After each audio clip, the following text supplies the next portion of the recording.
All Hey, girl. right. Hey, sister. How you? I'm good today. How are you? I'm doing good. Welcome, y'all, to another episode of Real Women, Real Talk. I am your co-host, Shavon Carter, one of the facilitators for Real Women Rock, and I am joined by I am Trenace Richardson. I'm the founder of Real Women, and it's good to be back with y'all. yes, it is always a pleasure being here with y'all. So we are affiliated with Real Women Rock Inc., which is a nonprofit organization that exists to create safe spaces for women to do real soul work on themselves. And we started this podcast because we wanted to introduce women to the type of work that we do and what we call our sister circles and our intensives and anything else that we have. We want you to understand what Real Women Rock is all about. So, it was founded by my sister 11 years ago now. Sister, can you believe that? Wow. It's like, nope, I can't. 11 years, man. And so it Mhm. is such a life changing organization. And we just want more women to be exposed to the amazing work that we do. So feel free to check us out. Visit us at realwomenrock.org for more information about our sister circles, which we have every weekend, either in person or virtually. So no matter where you are, you can get a taste of what Real Women Rock is all about. And so this is just a sneak peek, a little to get you acclimated to who we are and what we do. Hmm. Show is. Yeah. Listen, you are looking cute over there. Got to put my readers on. I like your Thank hair you. updo, Thank girl. you so much. Thank you. Thank you so much. I Mm, received mm, it. cute. Yes. Thank you. You're welcome. So how are you doing? What's going on with you today? So, real talk, I am feeling really good. I went to at the time of this taping, I've just gotten back from a diversity conference. I learned a lot. You know, there's a whole lot going on in a lot of states right now around Mhm. DEI work, both for higher ed and elementary and secondary schools, but also in the workplace, just a Mhm. whole bunch. So I learned a lot there. We're gearing up for a lot of things happening with Real Women. Our intensive is now planned for Yes. November Yes. 22nd to the 24th. Y'all are going to be hearing more about that. So lots of nice productive things happening, but I'm Mhm. not overwhelmed. So nice balance right now. Yeah, I love that. Mhm. And listen, if you haven't experienced a real women intensive, Child, honey, child. buckle up. But it's so good. It's So an experience. Like, let me see, how can I explain it? So we talk about our sister circles, which we host, which is a great way for us to connect and just be ourselves, take the mask off. And the Real Women Rock intensives are a weekend experience where you can just get away and you get to really do soul work in the company of other women over the course of a weekend. mhm, And it really helps you deeply dive into mhm. yourself. There are plenty exercises and moments for you to journal and reflect. But it is always such an enriching experience. It's empowering. You get to laugh, you cry, Mhm. and you Dance. get to connect, you dance, and you also get to connect with other women. So it's not like, your normal workshops or seminars or conferences. It is on a whole different level. And yeah, it's just something that you have to experience for yourself. So we Yeah. invite you to Yeah. join us in November. And like my sister said, there will be more information coming up about Yeah. that. By the time we air this, go on to the website, check us out. That's We'll right. we'll have some information in there for you. So Yes, I'm yes. excited. Yeah. We look forward to seeing you there. Mhm. So how am I doing? I am doing well. Mhm. I'm grateful. I'm feeling grateful today. Mm. Mhm. So my car is in the shop. I had to Oh take it wow. in Tuesday. Yeah, I had to take it on Tuesday, and it is still there. And I don't know when it's gonna be finished. So Can I say something about that though? yeah. Because I don't know what you're about to say, but Uh-huh. you know what I'm about to say? You No. okay?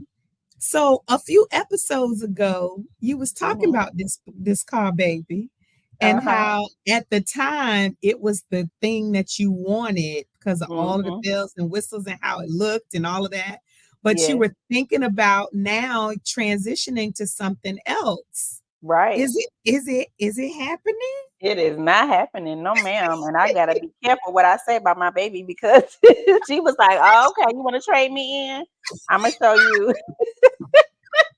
So, yes, You she said got nope. switched. I'm my baby gonna hang in there. I'm gonna take care of We my gon' baby. Okay. yes, All Imma right. take care of her a little while longer because 'cause we not ready for the upgrade yet, but, just thinking about, I don't have a loaner car or anything like that, so I really am out here without no car, and it feels Wow. weird, but I said I'm grateful because, 1, I'm thankful for my job, the flexibility that I have from my boss.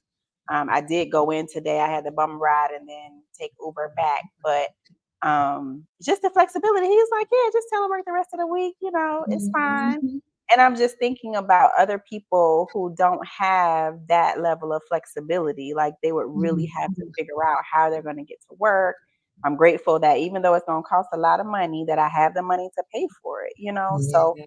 I'm just grateful, for what I do have instead of thinking about, oh my God, it's gonna be this and that, and I can't get around like I used to or whatever. But yeah, I'm just looking at Yeah. it from a grateful lens. That's Hmm. so good.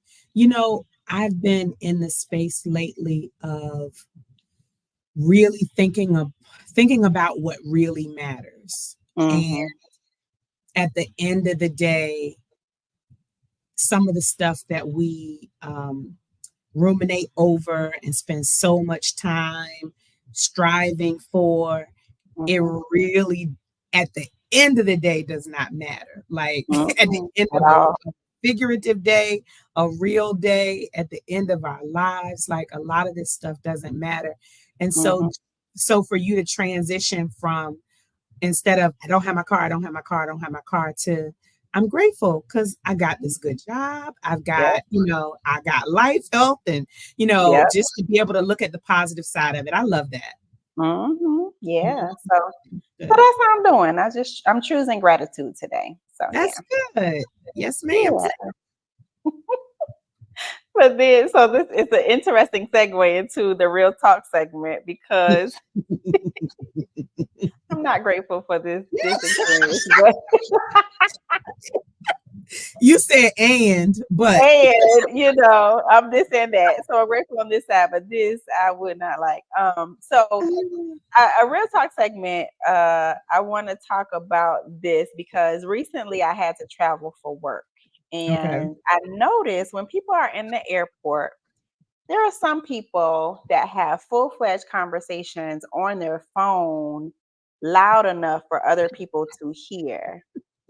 And it's just something about that that just gets on my nerves. I don't know what it is because if the person was next to them, Child. it wouldn't bother me. So I'm like, Mhm. why does it bother me that they're on their phone? I can hear their full conversation and they're talking about work and all the stuff that they need to do with their employees. And I'm like, why do I need to know this? Mhm.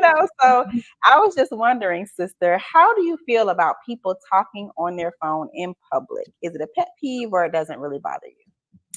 It is something about, so it bothers me first. Okay. Let's be clear. It bothers me.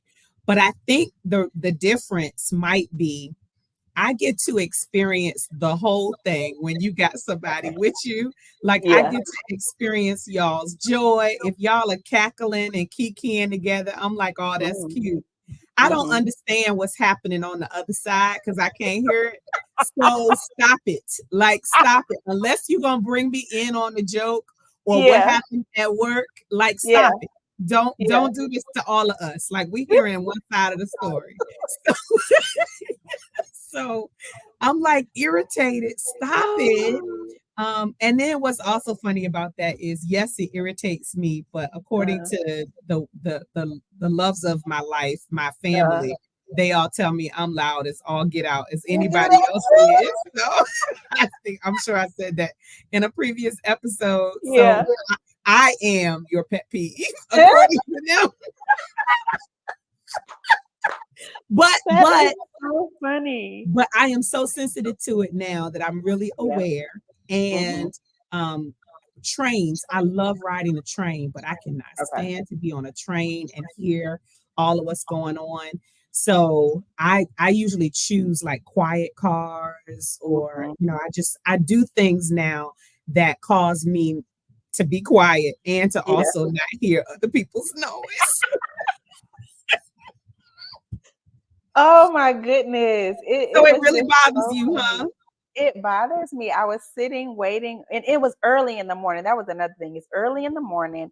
I'm Mhm. sitting in the area waiting for my flight, and this man is standing off to the side, and he is just going about one of his employees and how he needs to look at their performance and trying to figure out why they're not coming to work and doing what they're supposed to do.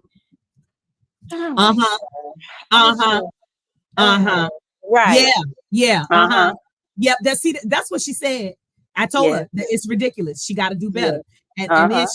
all of that, like, I don't know what you're talking Yes, about. I have no idea. I really Yeah. don't want to know. And you're not even being considered. You're not trying to talk low, like, okay, I'm about to get on this plane, so let me talk to you when Mhm, I land, and we'll talk about it. We'll handle it.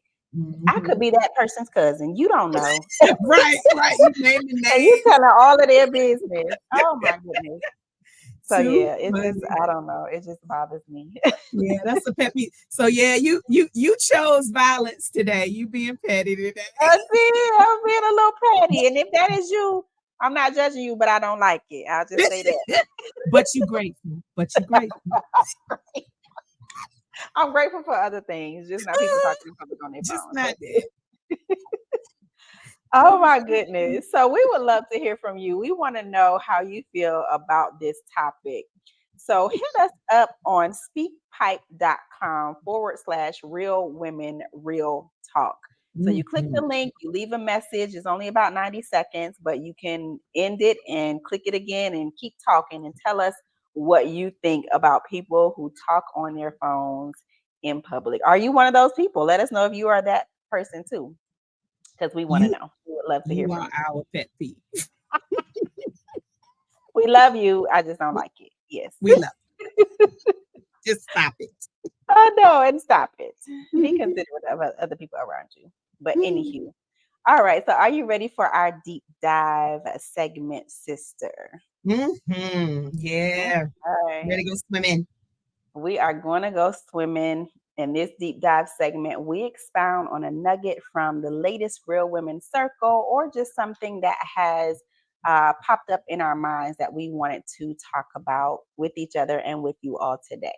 So, this topic is about healing, and what Mm, does it really mean to heal? mhm, And I wanted to talk about this today, sister, because I have been guilty of saying this, and I've often heard this in several avenues, whether it be on a radio show, a podcast, or when you're just watching a show that's talking about the importance of healing. They always say, especially when you're talking about getting into a relationship, mhm, they always tell you, after you get out of a relationship, you need to heal first. mm, And it's mm. like, I don't know why it popped in my mind, but it just made me just wanted to talk about this, because what does that really mean? It's Because I gonna be know I've good. said it before, like, oh, they need to get themselves space to heal before they jump into something else, or you need to make sure you're healed first before you enter into a new relationship. But Mm. what does that mean? And is it possible to fully heal from something? So yeah, that's what we're going to talk about, sister, today. So let me just ask you before I get into my thoughts about it. What does it really mean to heal? Oh my gosh. Woo. Um, this is loaded. Hmm. So, I'm sure at some point I've used those words. You need Hmm. to heal first. Um, But what I know is healing is a process. Mm-hmm. Um, and at the point that you say, I am healed from something, Mm-hmm. Mm-hmm. I'm giving myself the opportunity to be tested in that area. so, Absolutely. Yeah. so I approach the word with reverence and with respect, um, because it is thrown around a lot Mm-hmm. lately. Yeah. People, we call ourselves healers. Some of us, we go to healing retreats. We it Mm-hmm. is not just the for me the Pentecostal term anymore. Yeah. You need to be healed in Jesus' name. Jesus. Um, Mhm. so so and I'm just ruminating right now over it. Mhm. Instead of answering it directly because it's such a broad term depending upon who you're talking to. Yeah. So I will say for me, healing is the process of getting to know who I am at my core, at my best. Mhm.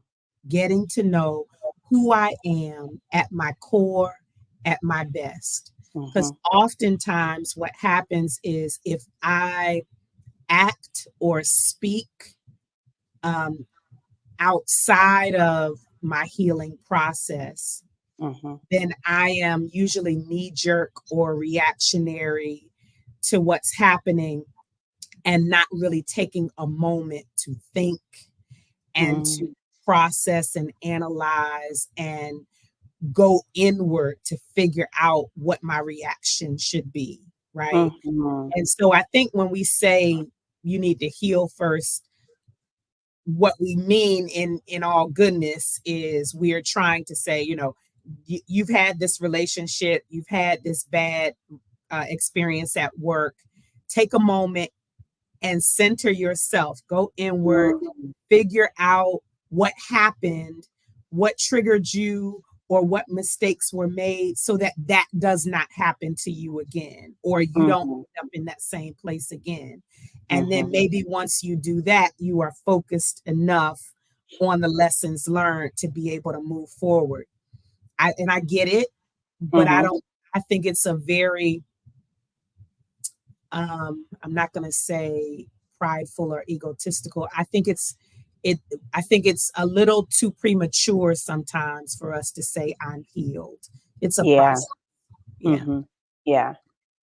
Yeah, and I am with you on that when it comes to the belief that healing is a process. So Mhm. I love words. I love to look up the meanings of words, and so I was curious about what the dictionary's definition was of the Ooh, word heal. I am too. I love this. What did it say? Yeah. So in Webster's dictionary, it says heal means to become sound or healthy again. Mm, And I was like, mm, wow, okay, to become sound or mm, healthy again. So it's kind of like you said, like if you're getting out of a relationship and you feel like you're all over the place or you're hurt or you're in pain, getting to that place where you are calm or when you feel like, okay, yeah, I feel better, or these, whatever happened in that relationship doesn't trigger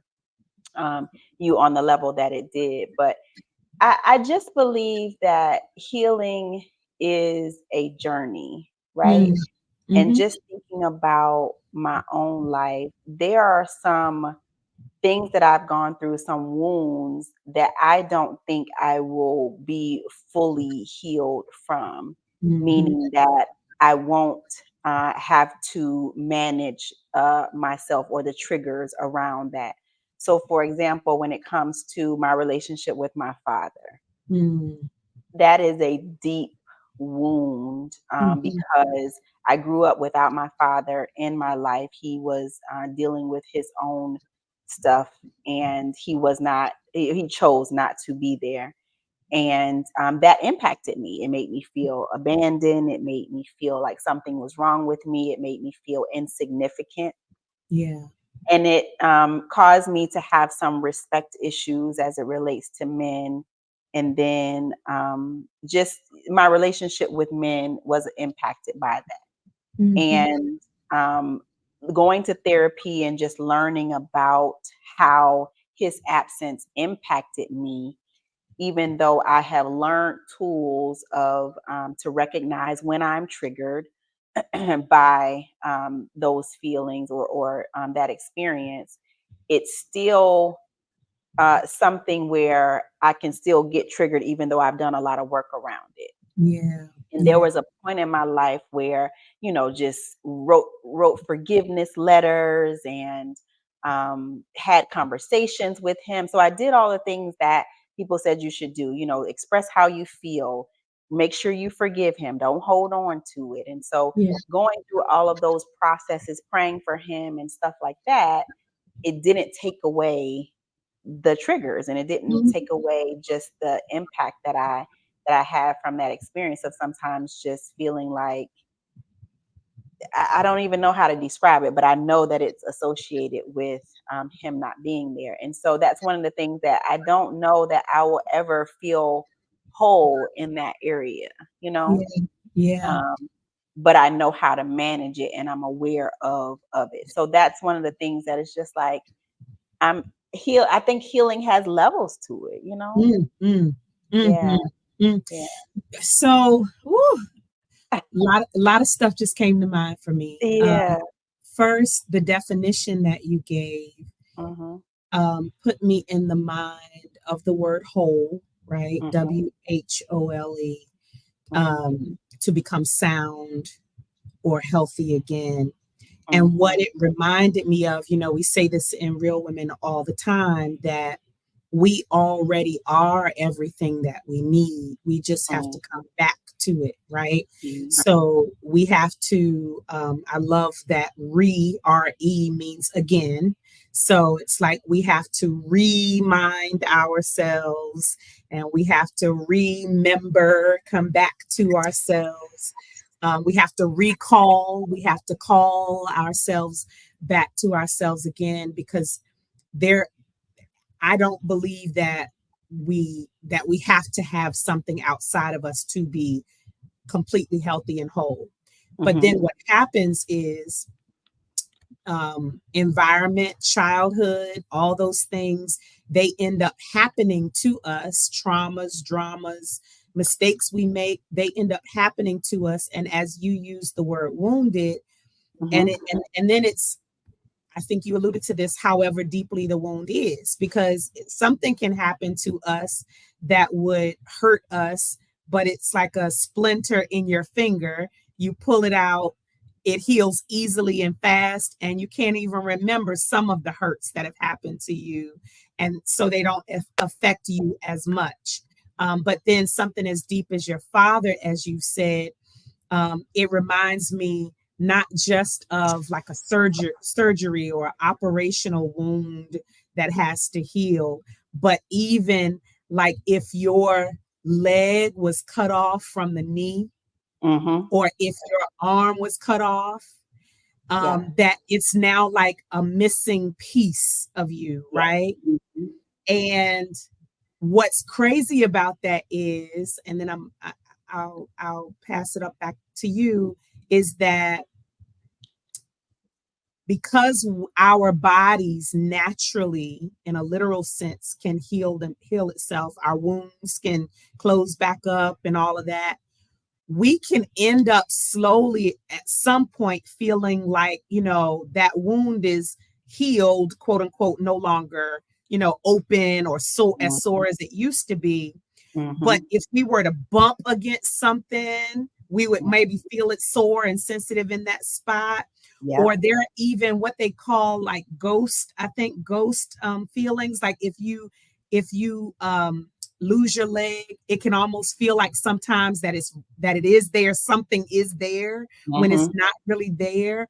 Or you Mm-hmm. have prosthetics that you have to put on Yeah. to kind of do the kinds of things you wanted, you used to be able to do before. I just think of all of these ways that we have to figure out how to live and work and be in a literal sense when we have been wounded in some sort of way. And it seems like that's the same thing we are doing in the healing process. We're figuring it out. And Mm-hmm. nobody has any any market on figuring it out. We all are. That's what has delivered me from both worrying about what people think and also putting people on pedestals, Mm-hmm. because I know everybody is still trying to figure it out. And so everybody has trauma and drama, and everybody is working through it. And depending upon how they are made up and how deeply their wounds are, Mm-hmm. were done to them, or done to themselves, they are thinking through, how can I figure out how to still move and Mm-hmm. be whole in the Mm-hmm. midst of my wounds.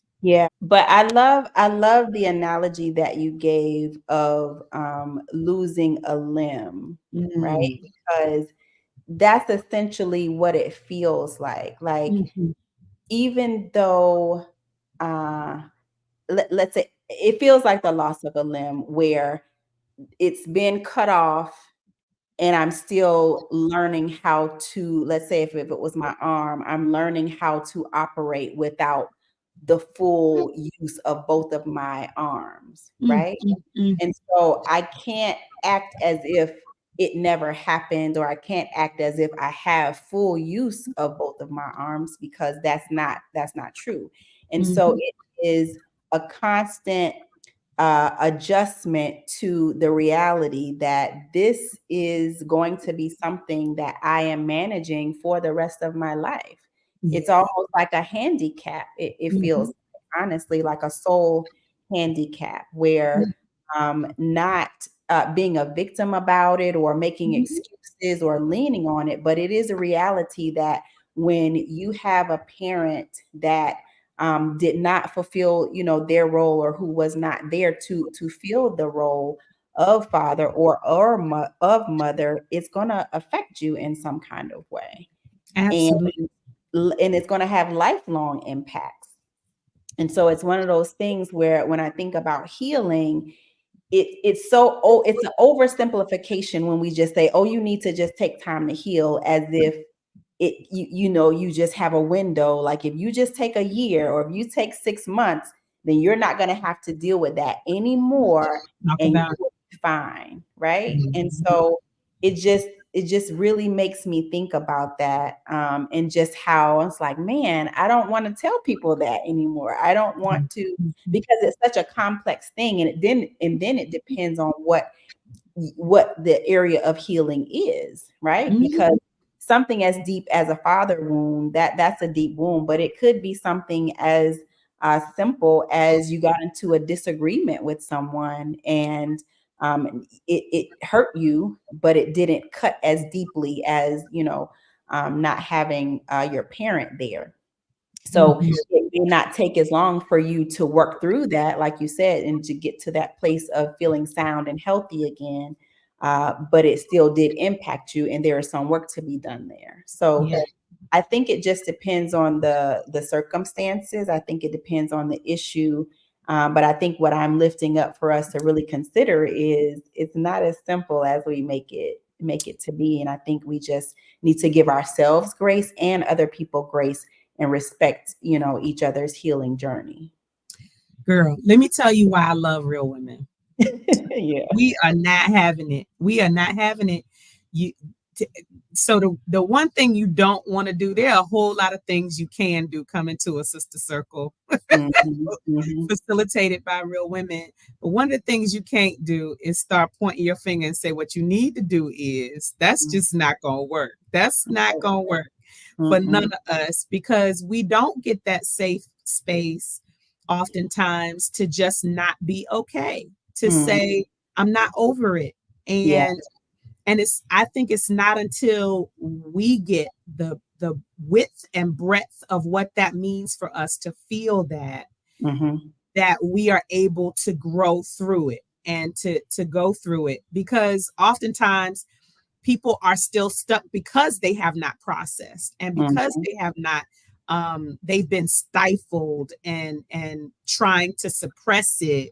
Mm-hmm. So yeah, I hate, you just need to get over it. Like, no, no, no, no, no, no, no, no, No, no, no, no, no, no. no.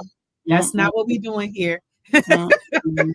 that's It's that's not. somewhere you could get that somewhere, but not here. Not here. And I remember when I was in therapy, um, I think it may have been related to my divorce, and I was just I had spent a lot of time processing through that experience and how it was for me and just my feelings. And I got to a point where I'm like, okay, I'm good. Mhm, I'm not dealing with the intensity of the emotions anymore, and I feel like I'm over it. And then something happened where maybe he reached out to me, because he would do that randomly. And he mhm, reached out to me, and I felt just all the triggers, all the emotions come up again. And I was irritated with myself for feeling the mhm, emotions, because I told him, my therapist, I was like, why am I still bothered by this? mhm, I should be done with these emotions. I should be better. I feel like I'm in a different space. And so I mhm, should still be feeling how I felt when we first separated or first got divorced.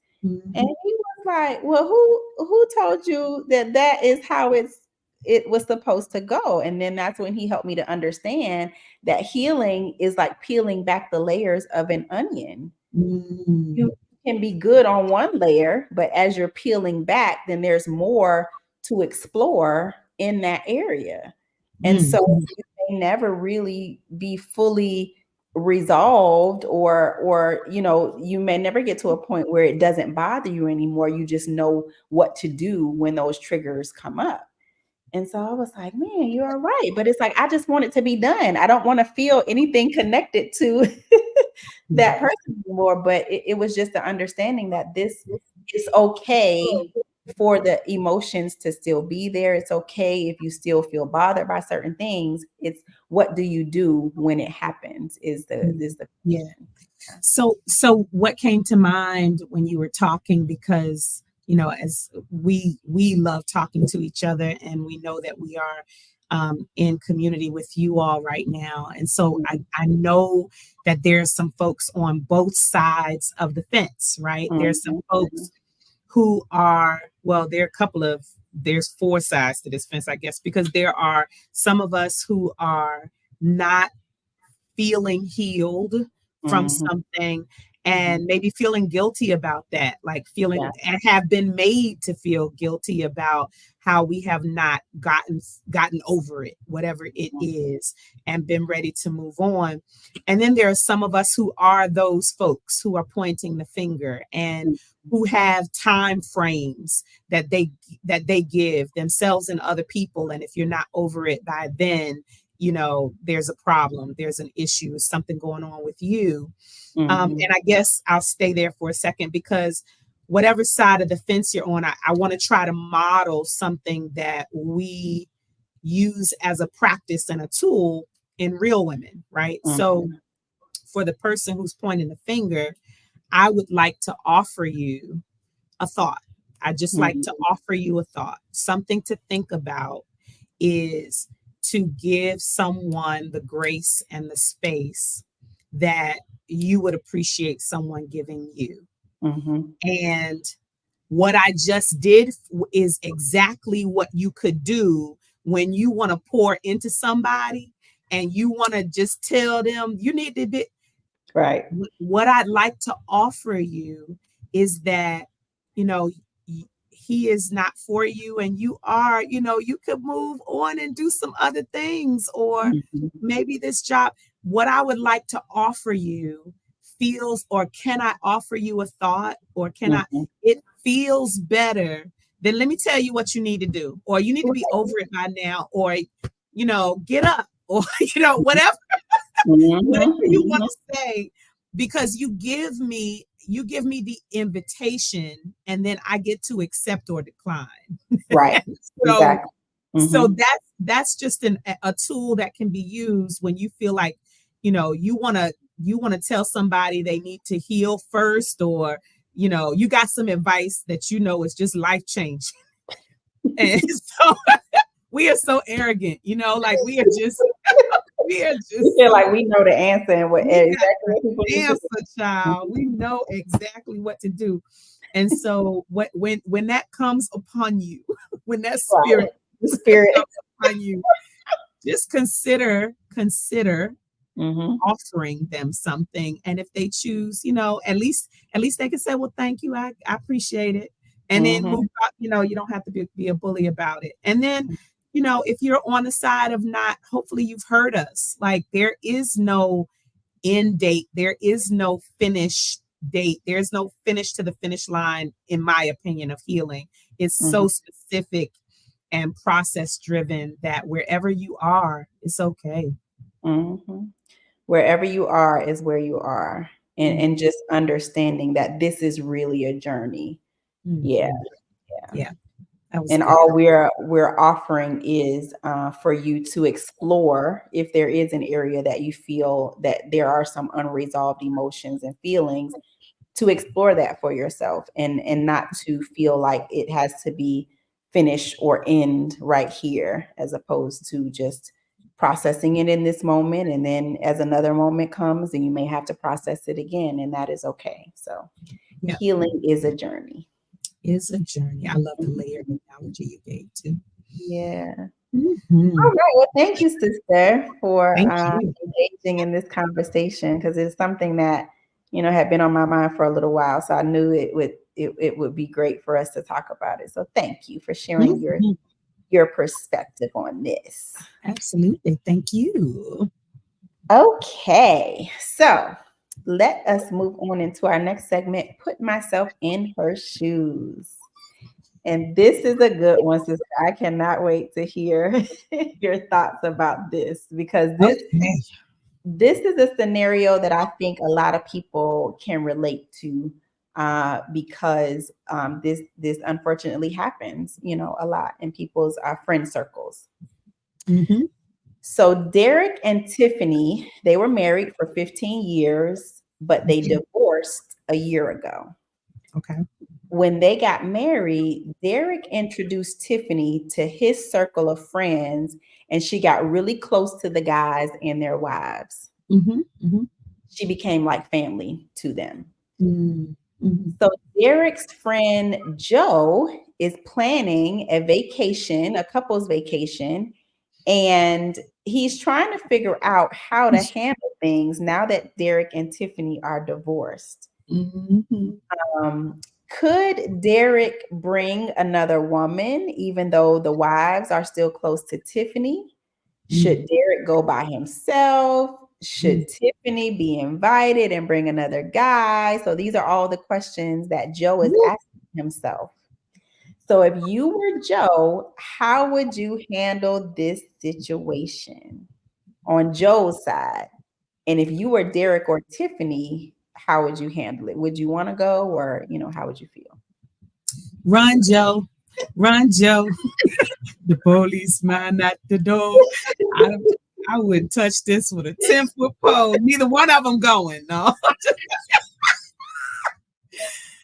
Oh, Woo! Lord. This is so common and sticky. Like, It is. Yeah. um, okay. So putting myself in his shoes, if I were Mhm. Joe, I would need to have a conversation. And it doesn't have to be one big conversation, but I would need to talk to everybody kind of involved. So Mhm. I need to talk to Derek. I need to talk to individually. Once I talk to Derek, because supposedly Derek introduced Tiffany to these friends, right? Yeah. So if I'm Joe, Derek is my dude, even Mhm. though I'm real cool with Tiffany and she's cool with my wife and the other women. Mhm. Derek is my dude. So I'm going to go to Derek first and just find out what his intentions are and what he want to do. Because Mhm. no matter how I feel, this is my brother and I need to make sure in this scenario, they were the ones married. So I need to make sure I understand what he needs in this situation. Mm. So I would start with Derek. Based on what Derek says, I would have a conversation. I think before I even went to Tiffany, I would have a conversation with my wife and the other wives, Mm-hmm.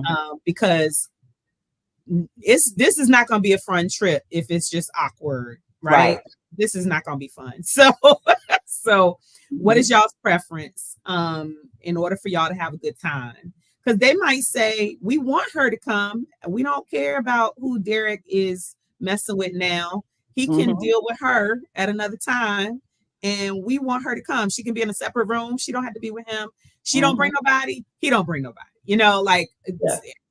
who knows? So let talk to them and then go to Tiffany, I think, to see what she thinks. And that way he can make an intelligent decision about the Mm-hmm. vacation. He still gets to decide because he's planning it. I'm Mm-hmm. planning it. I'm Joe.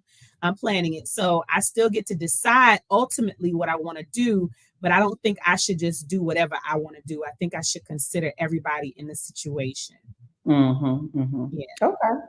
Yeah. Yeah. If I were Derek, I would go because that's my crew. And Mm-hmm. I would honestly ask them not to invite Tiffany. Right. Like, I know I introduced her to y'all, but that's I introduced her to y'all. Right. Right. So Yeah.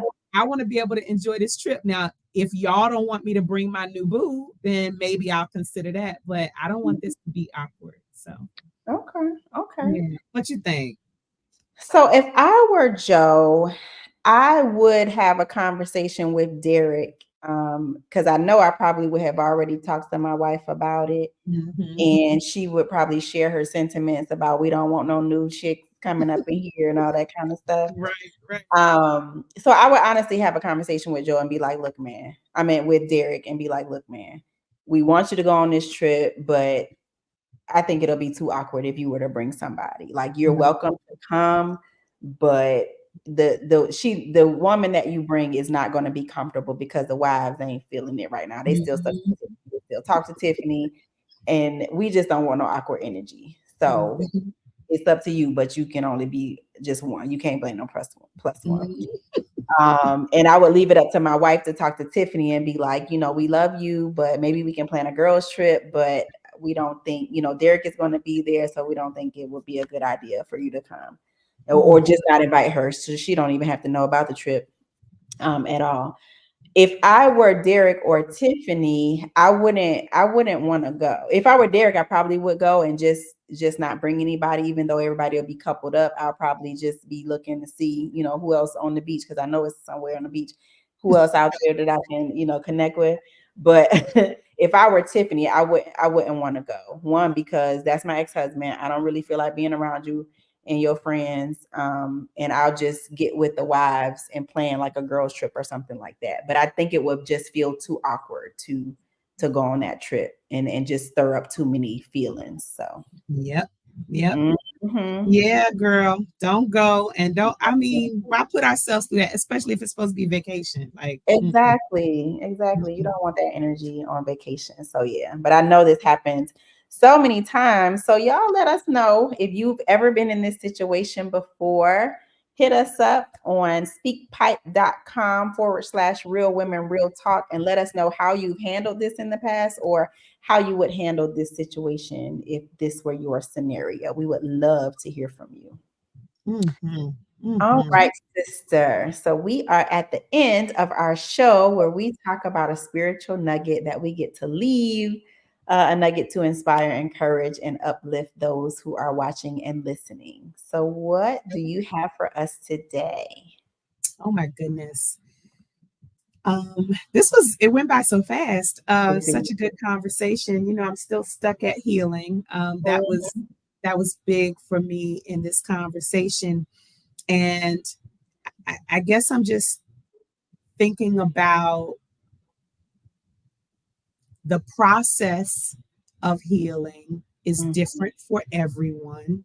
mhm, The journey is different for everyone. And so healing is not a team sport in that we're not all doing it together at the same time, the same way. Mm-hmm. My healing is not going to look like yours, and yours is not going to look like mine. Mm-hmm. So, grace needs to be given. Healing is a very individual process. Yes. Um, do not, it, it is okay to not be okay, Mm-hmm. and it is okay to hold space for someone who is not okay. Mm-hmm. And even when you don't know what to do, just hold space. Mm-hmm. Just hold space instead of being the one to kind of give all of the advice. Um, that's what came to mind so far. What Yeah. about you? Yeah, I love that. I love what you just said about healing not being a team sport Mm-hmm, because I think that is so key. It's an mm-hmm, inside job. It's a individual journey, and nobody gets to tell you how you heal, when you should heal, how long you should heal. Nobody gets to do that but you. Only you know your journey and your process. So I would say take ownership of your healing journey. mm-hmm. I Yeah. I found something, just a, a love thought, very short love letter. Um, Mhm. and I cannot attribute it. I don't know who it's attributed to, but I thought about it and found it for us.